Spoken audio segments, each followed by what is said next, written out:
E'tibor bering, ob-havo yana tinch emas.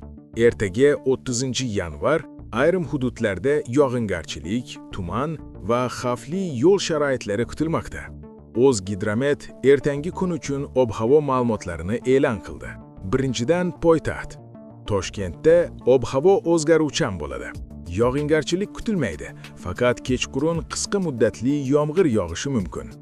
Kechasi va ertalab tuman tushishi mumkin. Shamol sharqdan g'arbga o'zgarib, sekundiga 3-8 metr tezlikda esadi. Harorat kechasi 3-5 daraja sovuq, kunduzi 3-5 daraja iliq bo'ladi. Qoraqalpog'iston Respublikasi va Xorazm viloyatida yog'ingarchilik kutilmaydi. Biroq ba'zi joylarda tuman paydo bo'lishi mumkin va yo'llar muzlashi mumkin. Sharqdan shamol 7-12 metr tezlikda. Kechasi 5-10 daraja sovuq, ba'zi joylarda 13-15 darajagacha sovuq bo'ladi. Buxoro va Navoiy viloyatlarida ob-havo o'zgaruvchan, ba'zi joylarda yomg'ir va tuman tushishi mumkin. Yo'llarda muzlash ehtimoli bor. G'arbdan shamol tezligi 7-12 metrgacha, ba'zi hududlarda 13-18 metrgacha kuchayishi mumkin. Havo harorati kechasi 2-7 daraja sovuq, kunduzi 2-7 daraja iliq bo'ladi.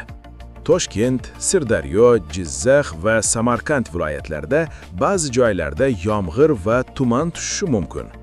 Yo'llarda sirpanish xavfi mavjud. Kechasi 2-7 daraja sovuq, kunduzi 2-7 daraja iliq bo'ladi. Qashqadaryo va Surxondaryoda ob-havo o'zgaruvchan.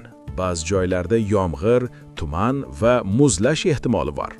Harorat kechasi 2 darajadan 3 darajagacha, kunduzi 5-10 darajagacha bo'ladi. Andijon, Namangan va Farg'ona vodiysida yog'ingarchilik kutilmaydi. Biroq yo'llarda tuman va muz bo'lishi mumkin.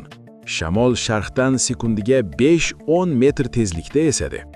Harorat kechasi 2-7 daraja, kunduzi esa 0-5 daraja iliq bo'ladi. Eng xavfli hududlar respublikaning tog'li hududlari hisoblanadi. Bu yerda ba'zi joylarda qor yog'ishi, tuman va yo'llarda muzlashi mumkin. Ko'chki xavfi mavjud. Mutaxassislarning ta'kidlashicha, 29-30 yanvar kunlari tog'li hududlarda ko'chki xavfi saqlanib qoladi. Tog'li hududlardagi aholi, dam oluvchilar va haydovchilardan juda ehtiyot bo'lishlari so'raladi. Ob-havoni hisobga oling, yo'lga chiqishda shoshilmang. Xavfsizlik birinchi o'rinda turadi.